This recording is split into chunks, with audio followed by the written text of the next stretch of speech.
Forgive me for that delay. No, no, no. No, you don't. No, you don't. I'm just trying to set this up for later. Excuse me a moment. Come on, man. Come on. Just... Yeah, my connection is not the best. So everything's a tad. All right, so there's one of you out there. If that one watching is not me, hello. And if it's me, hey, how you doing? You're a good guy, Dennis. Don't feel bad that nobody's watching. All right, so we're going to talk today, Thursday, July 25th, by the way. It's 11 o'clock, and I'm just having a heck of a time trying to do this every day at 10. 11's a little later than I want to go. I need to get off by like noon and then do other things, so it's tough. It's all very tough. I know you don't want to hear it. I'm just trying to explain myself. I didn't do a show yesterday. Well, yesterday was Wednesday. Tuesday, we haven't done for 2 days now. Wednesday is always supposed to be a day off. Tuesday is supposed to be a broadcast day. But I'm just getting rid of this, whatever it is, man. Came down with a cold. Just a cold, not the worst thing. Maybe it's COVID. Maybe I should have got that jab. I think I'll run out and get the jab now. And the boosters. Can I just get them all? I think I'm like 10 boosters behind. Can I just get them all at once? I'll ask my doctor. Yeah, so anyway, it's lingering.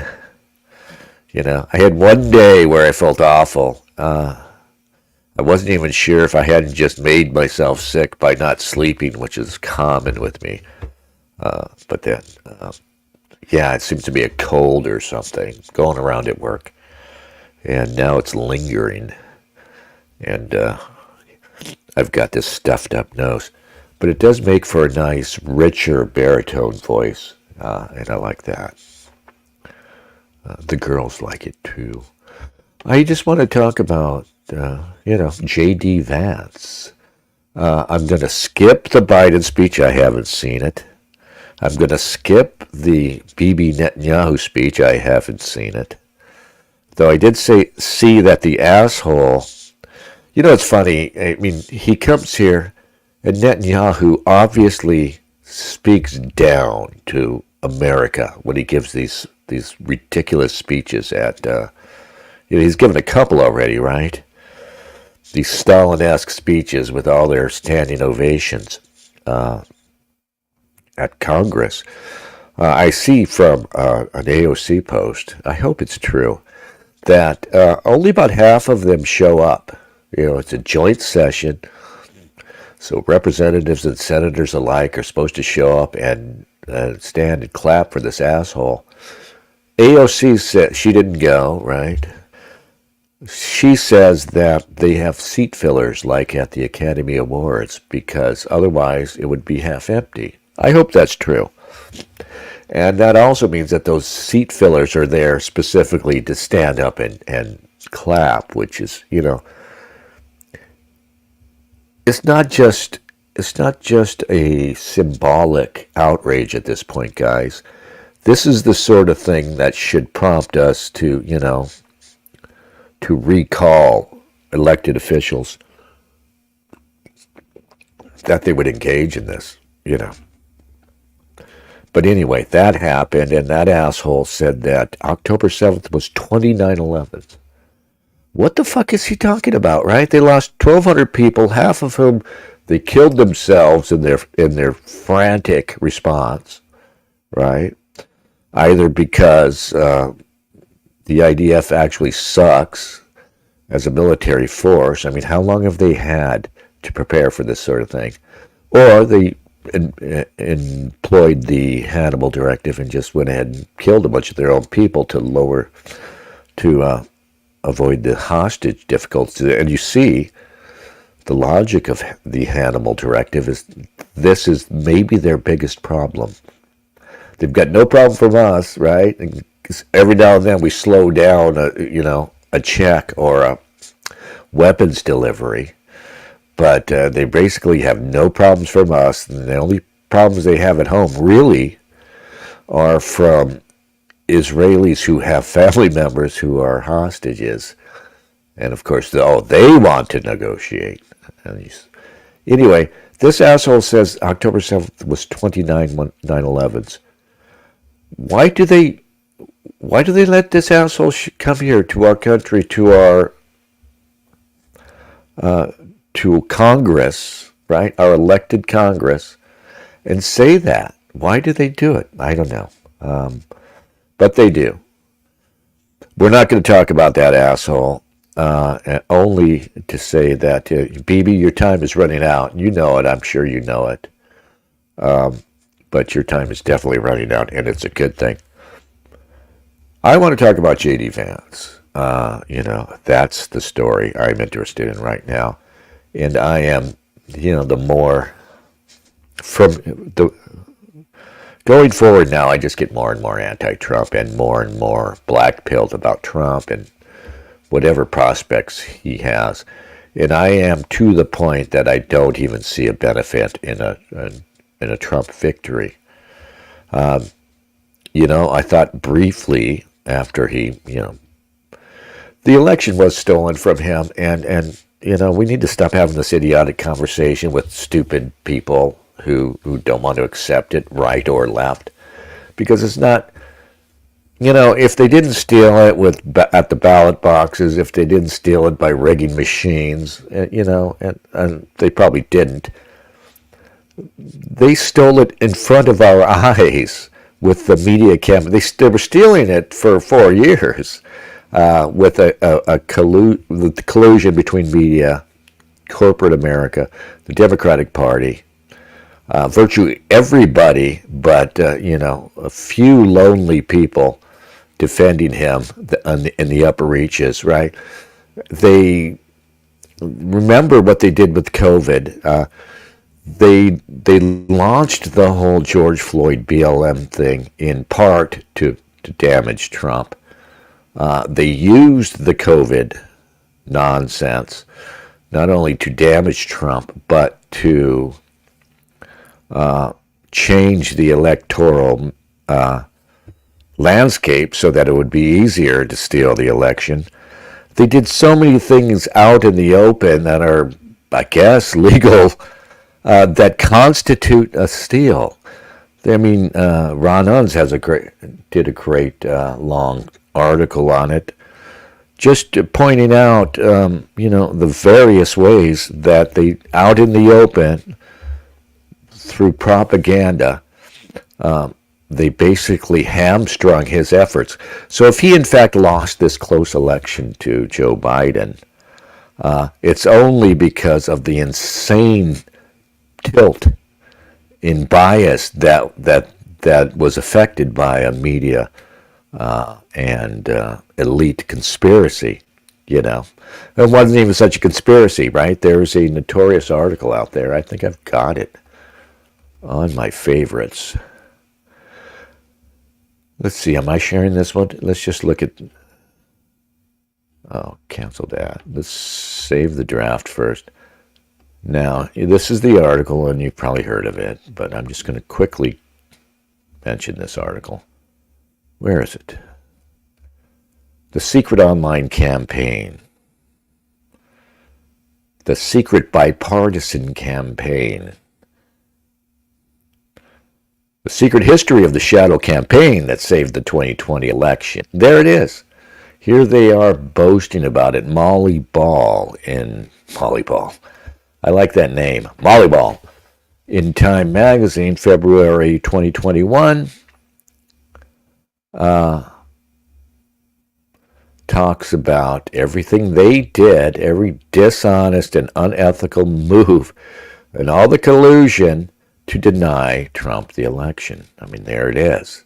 Still there, still up. Was it stolen? Of course it was stolen. Shut the fuck up and tell me it wasn't stolen. And I don't care about mules and voting machines and shit. Yeah. He was stolen out in the open. Okay, that's fine.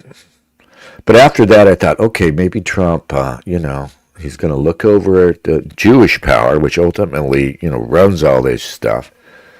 He's going to look at Israel. He hates Netanyahu, at least. At least he has, he seems to have a personal dislike for Netanyahu, who was like the first foreign leader after Trump kissed his ass for 4 years.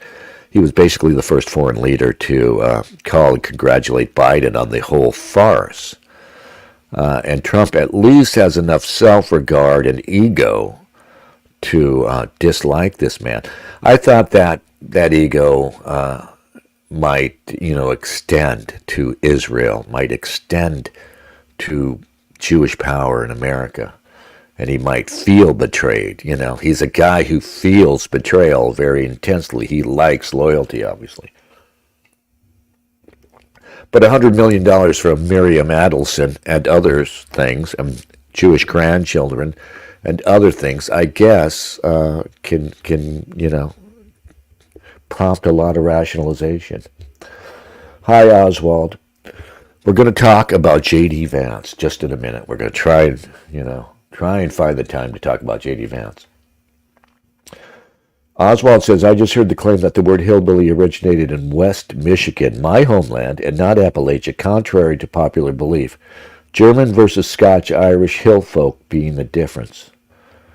German discrimination then and now? I don't know. I just know that hillbilly, there was this sort of deliberate bias against hillbilly that was another sort of manufactured media thing back in like the 50s and 60s. And there was it was a thing people talked about, hillbillies and this whole sort of, hillbillies were treated the way they imagine white America treats black people or brown people nowadays, right? With this horrible discrimination and cultural sort of assault. But they were brought up often as an example of, of the worst in us. Yeah, this hillbilly thing goes way back. I was watching last year for a while. I was watching on, not Netflix, what is it? Amazon Prime. They've got all these old TV shows. All these great old TV shows. Some of them were great, Westerns were a thing, right? There were lots of Western, late 50s, early 60s. Lots of Western series, right? There was one with Steve McQueen. Steve McQueen actually did a series called, I forget what it's called, Wanted Dead or Alive, maybe? He's a bounty hunter. What's cool about these old shows is they show you what was going on, what the manipulation of the culture, what was happening back then. Yes, and the names behind all these shows are overwhelmingly Jewish, just as they are now. And you see the biases and the sort of false biases. And you see that, even late 50s, early 60s, they were already programming you to be more liberal and tolerant. And especially in the Westerns, because it was often, the Western series was usually like Steve McQueen. He's all over the place, right? He's going from town to town. There was an old show called Paladin, right? And he's a Western, the guy's a paladin, basically. He's like a knight who travels around. So, and this is an excellent sort of basis for this common show. Then there's at least one in every season where there will be a show about intolerance, where he shows up somewhere and there's a person. Back then it would often be Asians, right? Like Kung Fu, right? It was about this Asian guy wandering the benighted West and encountering bigotry. And even in the Steve McQueen show, which was really was kind of cool. But, the Steve McQueen show, they did that. It's often, quite a few episodes were on that. They're basically liberal conditioning, that these people no doubt thought was good and right. And one of the shows, anyway, I'm getting to it. One of the shows was he turns up at some hillbilly place, right? And the representation of the hillbilly men is absolutely horrible, right? They're just the worst. They're just so stupid and so bigoted. Above all, it's the bigotry. And also, oh, they treat their women awful, right? Yeah, and in the show, the woman's not so bad. She's just this poor, repressed female in this awful hillbilly, toxic masculine environment. And Steve McQueen is nice to her so that, so he sort of lights the fire of feminist revolutionary spirit in the female hillbilly who helps him. I forget what the problem was, right? But he needed something from the hillbillies to capture some bad guy or some shit, right? And it's the female who rises up to assert herself finally, because the enlightened Steve McQueen, bounty hunter, showed up. Anyway, yeah, the hillbilly thing has been, we're the hillbillies now. That the hillbillies were, they were the white rural underclass, and the, I think the bias toward white. I hate to say working class. I'm tired of saying working class because it's really middle class. It's really just white people now. But for a long time, we've been the hillbillies in culture, right? And when we're not just thoroughly denounced, we're treated with condescension, right? We are here to be enlightened. We are here to be enlightened, usually by, magic Negroes or magic Jews, right? So you got to be careful. Anyway, that should bring us to the hillbilly JD Vance. And I haven't read his book, Hillbilly Elegy. But anyway, that's obviously what got him attention at first. That came out in, I think, 2016. And it's interesting because it's right about the time that the guy who is now, something going on out there, the guy who is now his biggest supporter, Peter Thiel, launched Palantir. And Peter Thiel and Musk and others are now the real power and influence behind Trump and now JD Vance. What's happening, when you see with the selection of Vance, that what's happening now is that neoconservatism has adapted. It's morphed yet again. And neoconservatism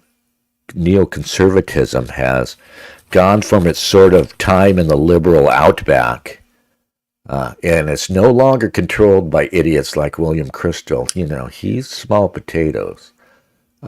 Now it has transferred to the billionaire so-called tech bros who are behind Trump and Vance.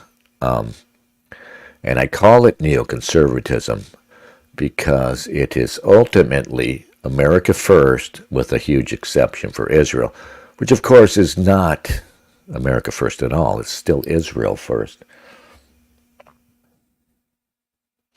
Yes, King Kush, I've heard the fable that Steve McQueen drove a tank through downtown Oceanside. Obviously, I don't believe it.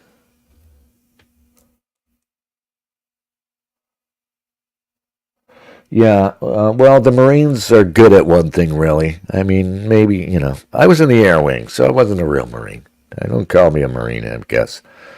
What the Marines are really good at, they're not good at amphibious landings. They're not good at recon. What the Marines are good at is self-promotion. The Marines have somehow managed to create this image, right? That they're this unique fighting force. I don't believe it anymore. I never did. I joined just because I joined because of that image. It was like the Marines were like the place for a hillbilly, for a white trash kid, right? Who wanted to a little adventure, that's what I thought I was getting. Little adventure, 4 years. My college years would be spent, in the Marine Corps instead of in school. And the whole image was of a romantic, almost like joining the Foreign Legion is the way I viewed it.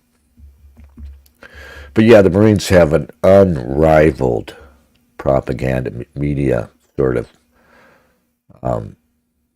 machine, and they always have for some reason. And the image is just so durable now.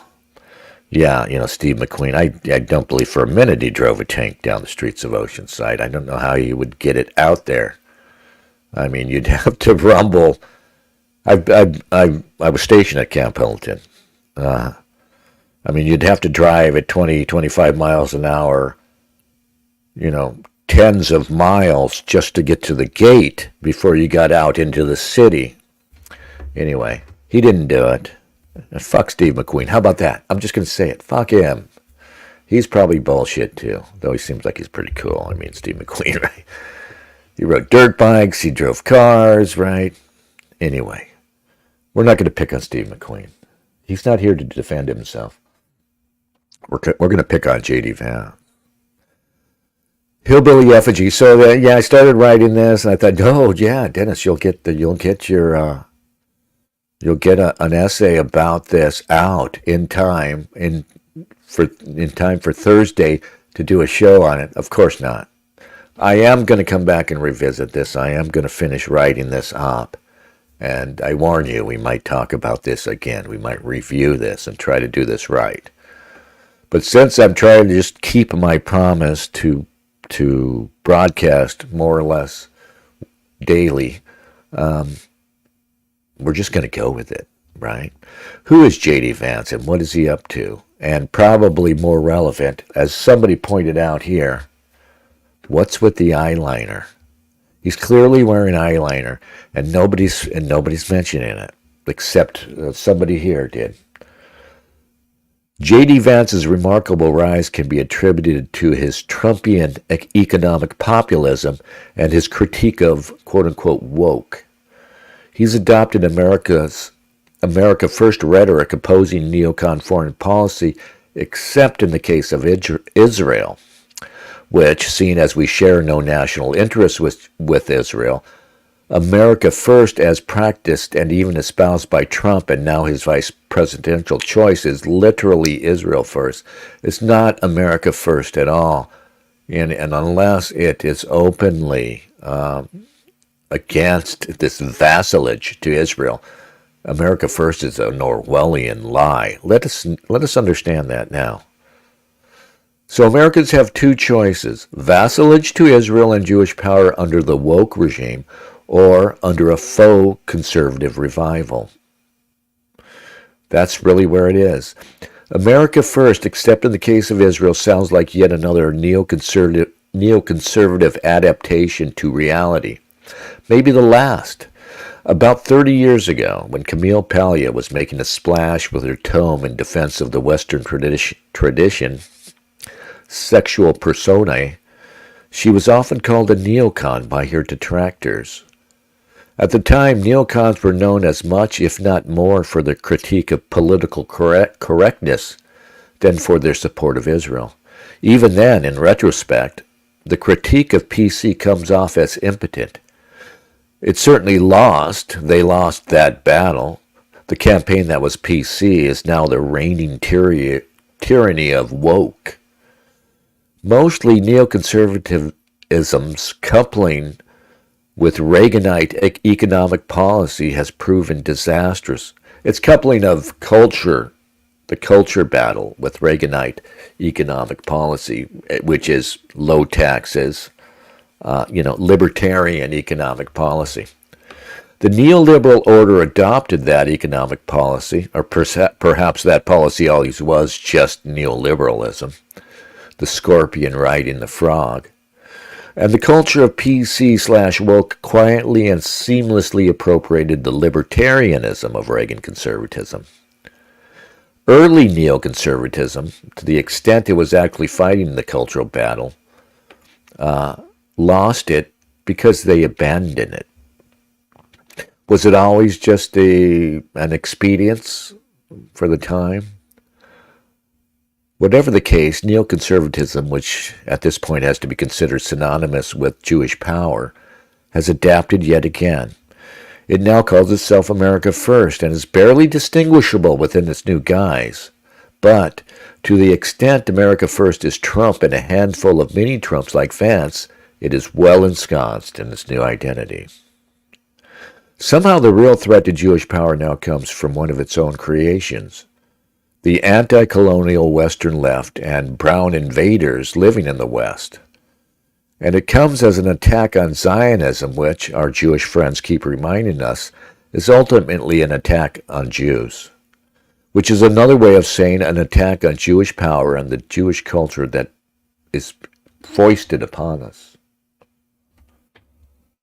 I don't have the article posted yet, Oswald. I'm going to finish it and post it. I've got some other stuff for you here that you should read. You should read this long Whitney Webb piece that I'm going to read some of, just to get an idea who JD Vance is, what he's about, and just to disabuse you of any hope you have. I'm here to disabuse hope, ultimately.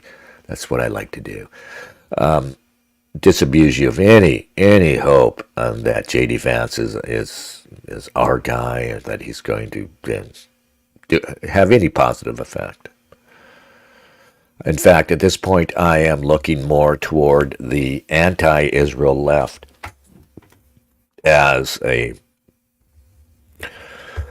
depressing expedience, but the last available to me for fighting Jewish power. And that's all I want to do is fight Jewish power. I don't have any grander plans beyond that.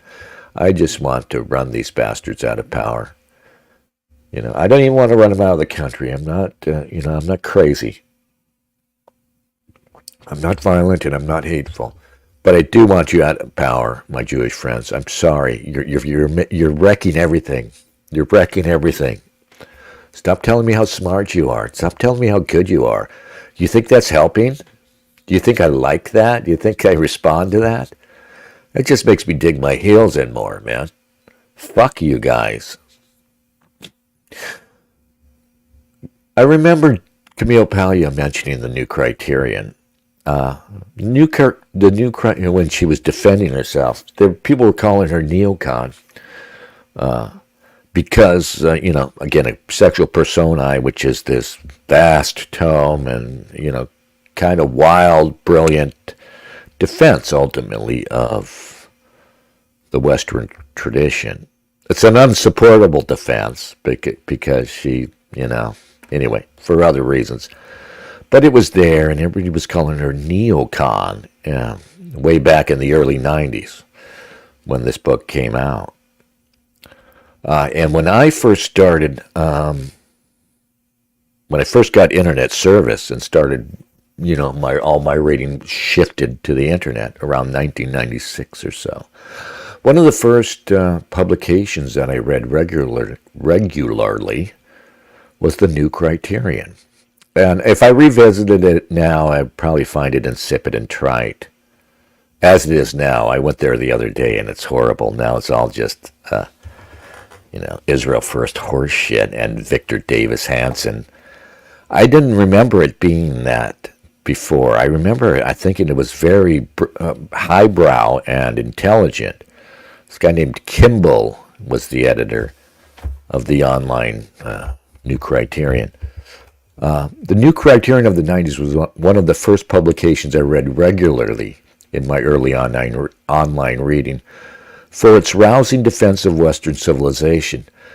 Visiting it today, I find it dutifully conflating the ongoing demolition of American identity with quote-unquote anti-Semitism. Yeah, so I go there, and one of the headline articles is how, and this is the theme, guys, and it's out there, and Lots of idiots on the right are falling for it, but that the most salient feature of what's happening right now with the anti-Israel protests is their anti-Western nature.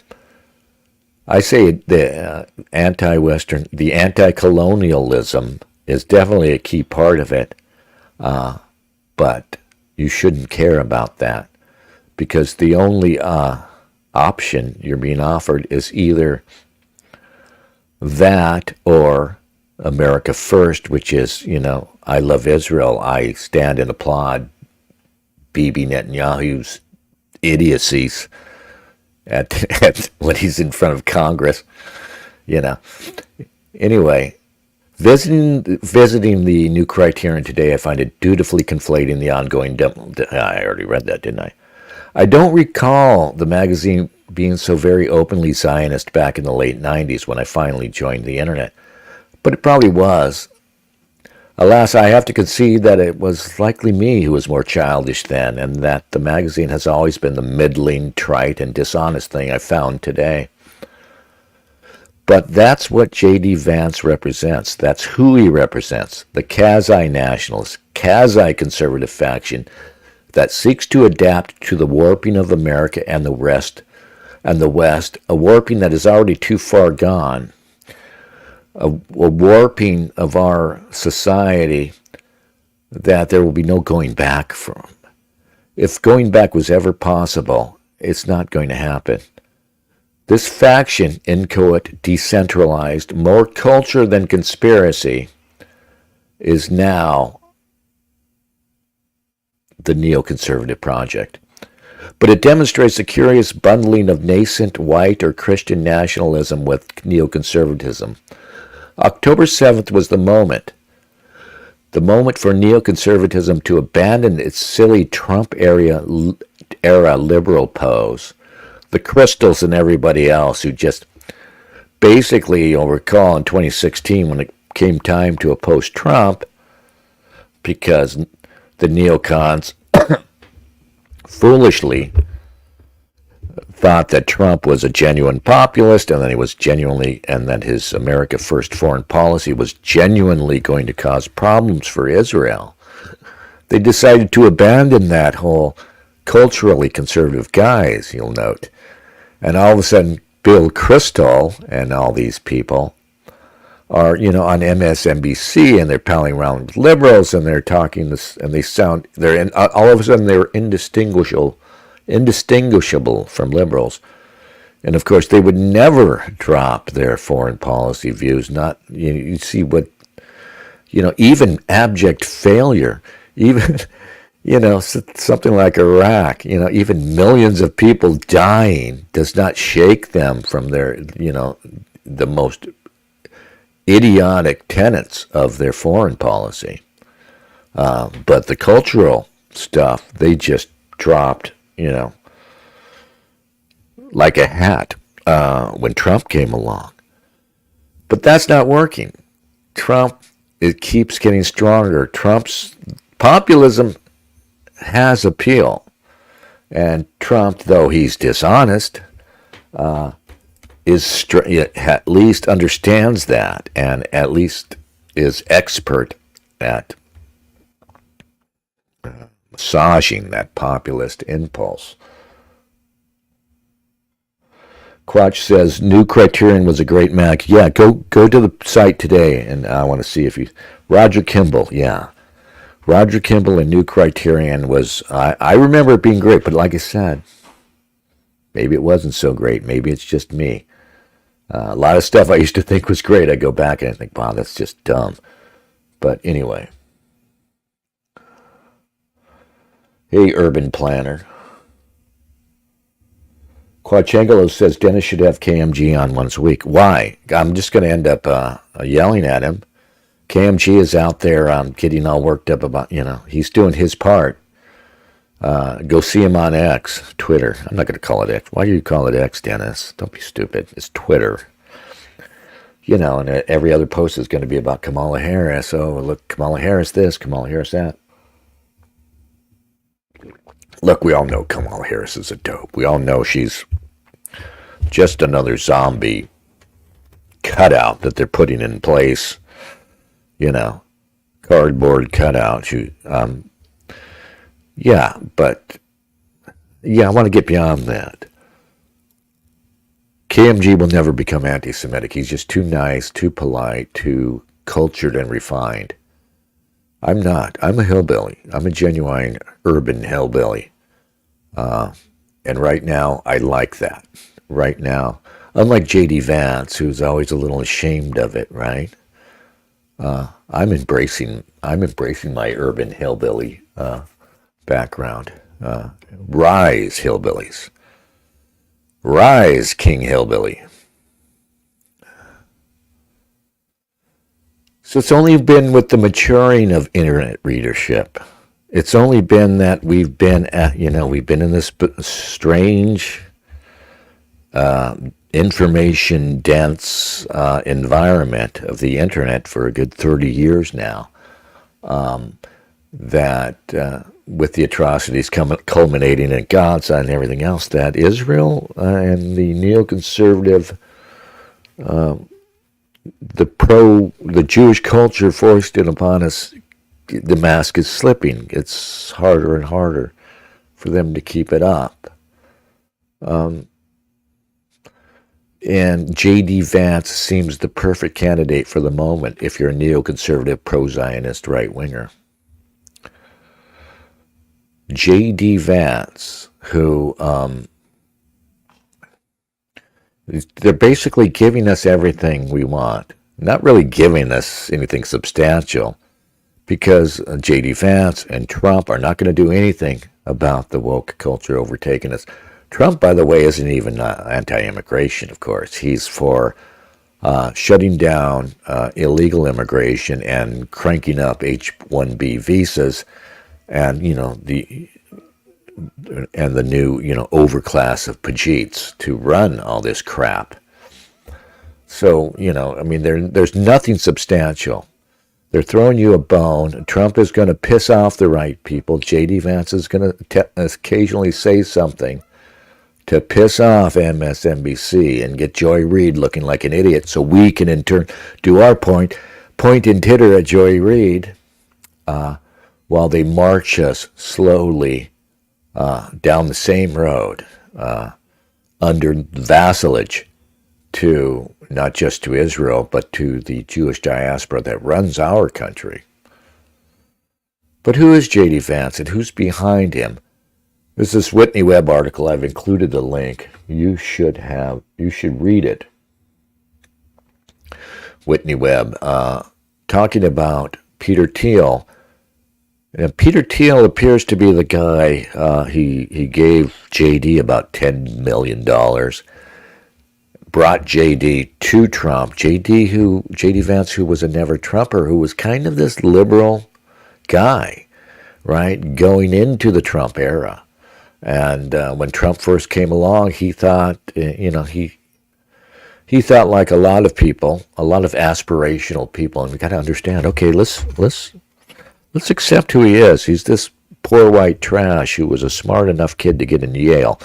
Don't forget what Yale is, guys. Yale is the CIA's fucking breeding ground. All right? Let us not forget that. Aspirational hillbilly goes to Yale. Gets picked up by Peter Thiel, right? And other billionaire tech bros. So much so that he eventually starts his own little venture capital gig. I don't know, how real that is. Like I said before, notably, about the time Hillbilly Effigy came out, Peter Thiel started Palantir. And Palantir is basically this, it hasn't made money yet, by the way, either. I know as of 2020, when it finally did its initial public offering, it still wasn't making money. Palantir basically operates on government contracts and provides them with things like facial recognition technology, and is involved in the Total Information Awareness Project, which is, under various names. It's somewhere in DARPA right now. They're working on it under another name. They're working on total information awareness, which is just everybody out there, every bit of data they can gather on you, and there's a lot now with social media, is put into a database, and using AI now, they just profile the idea is to profile everybody and to institute pre-crime, and to institute supposedly pre-pandemic, predictions. It just sounds horrible. Here's Whitney Webb on Thiel. Recent reports have also noted that Thiel first recruited Vance into his circle while Vance was still a student at Yale Law School. Shortly thereafter, Vance joined Thiel's investment firm, Mithril Capital, where he worked for 2 years before joining Revolution Ventures.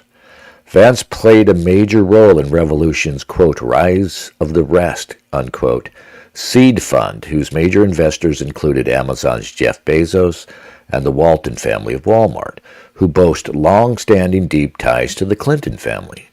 Vance later launched his own venture capital firm, Naria Capital, in 2020, which was heavily funded by Thiel as well as former Google CEO Eric Schmidt. And you see the connections that go across these sort of surface divisions. Schmidt actually was given a lot of power under the Biden administration. It was actually paying government employees at DARPA under the Biden administration, and is one of the guys who worked so hard to steal the election from Trump.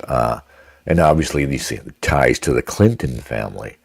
When you get at that level, they don't care about these divisions.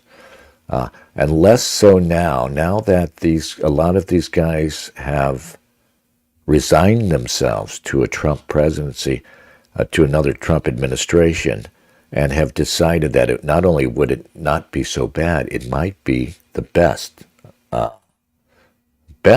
result for them now. Schmidt, a major Democrat donor, has been the guiding hand behind the Biden administration's science and technology policy and has dominated the development of the AI policies of the U.S. military and intelligence communities, largely through his leadership of the National Security Commission on AI. As Unlimited Hangout previously reported, the Schmidt-led NSCAI promoted policies like the end of private car ownership and in-person shopping in the United States to advance Americans' adoption of AI as supposed national security imperative in the lead-up to the COVID-era lockdowns. Both Schmidt and Thiel are key members of the steering committee of the controversial, closed-door, and overtly globalist Bilderberg Conference. Newsweek once called Schmidt and Thiel the two most influential figures at Bilderberg. Okay, and it looks like I've got the same paragraph twice here. Yeah, so you see that it doesn't really matter at those higher levels. The so-called right, left, Trump, anti-Trump divisions are utterly meaningless. Port Moody Kid says it would be better if Kevin was a guest. Okay.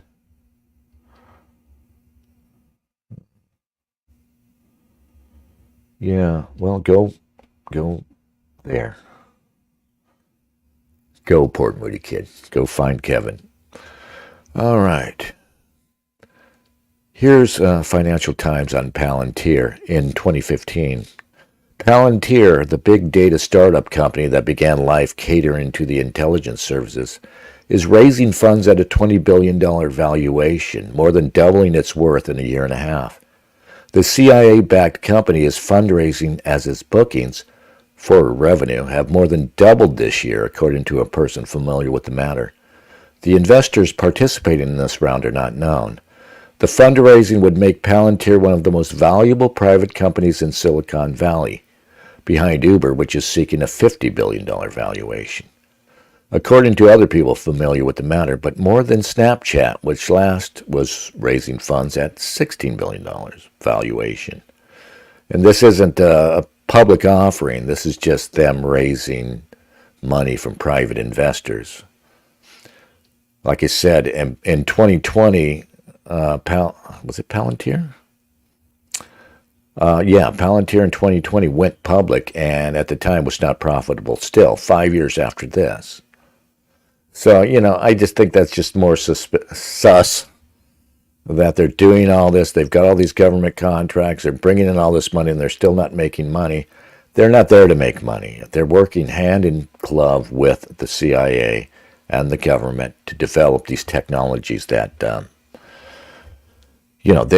Congress actually found total information awareness scary enough to write legislation banning it, which only means that they're still working on it somewhere under another name. All right, there's only 6 watching. Everybody wants KMG. Well, go. Fuck. All right, fuck it. Fuck it. Go watch KMG. I don't know what you guys want. Just fuck off. Fuck the hell off. We'll be back, though, with more and better. Yeah. And,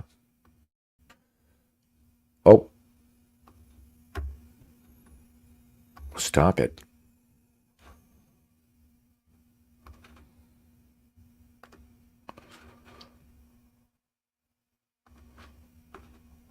What in the hell? Excuse me. All kinds of crazy shit going on here. Yeah. You go watch KMG, assholes. Here, let's just... Yeah, I'm going to make you watch this. It began in healthy-looking pigs, months, perhaps years ago. A new coronavirus spread silently within herds. Gradually, farmers started getting sick. Infected people got a respiratory illness with symptoms ranging from mild flu-like signs to severe pneumonia. The sickest required intensive care. Many died. Experts agree, unless it is quickly controlled, it could lead to a severe pandemic, an outbreak that circles the globe and affects people everywhere. This is Event 201 Pandemic Exercise. Highlights reel. The Pandemic Emergency Board is to provide recommendations to deal with the major global challenges arising in response to an unfolding pandemic. The board is comprised of highly experienced leaders from business, public health, and civil society. We could be looking at double the number of cases in 1 week and 16 times as many in a month if we are not able to stop the spread.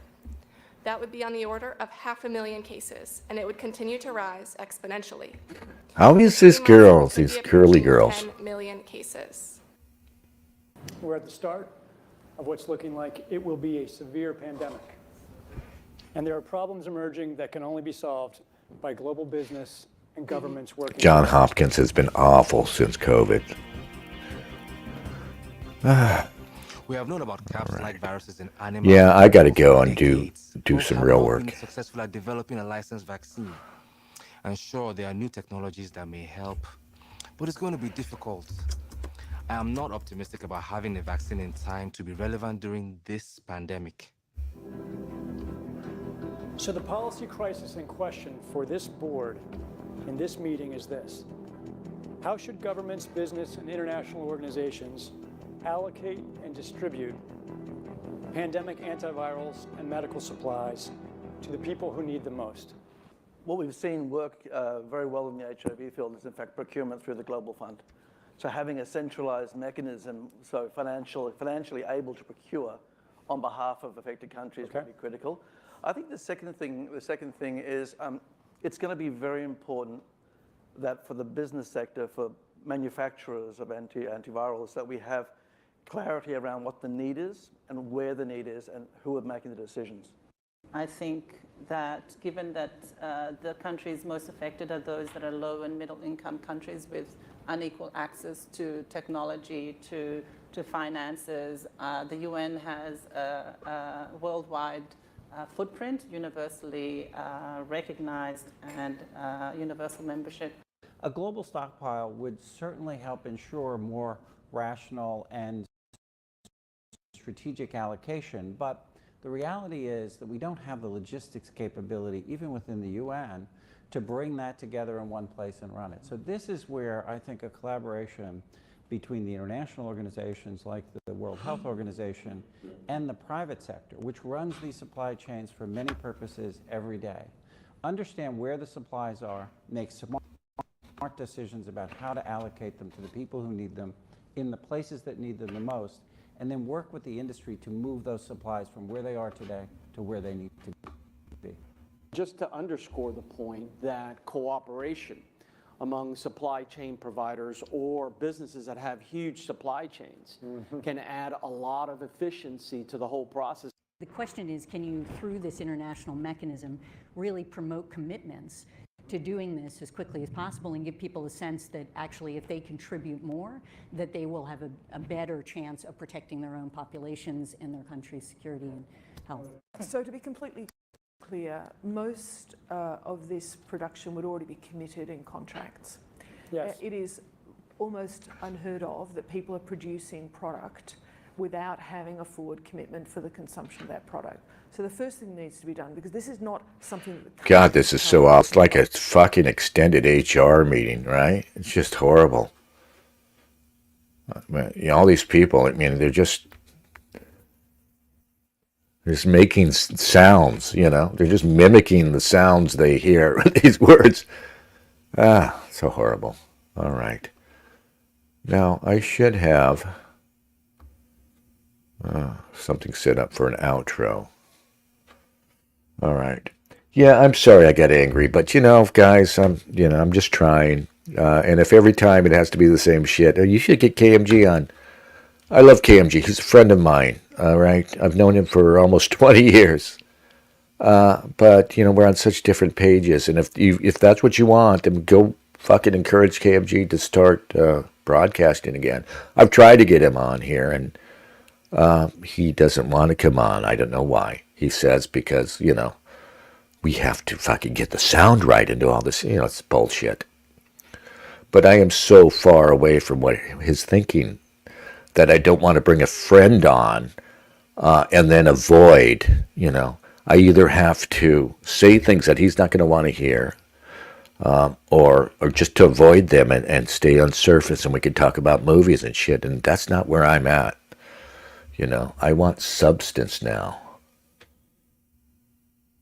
You know, so anyway, go do that and stop. Just fuck. Yeah, don't even fucking come here and say, you know, that shit anymore. Just fucking stop. And other than that, God bless you. I love you, man.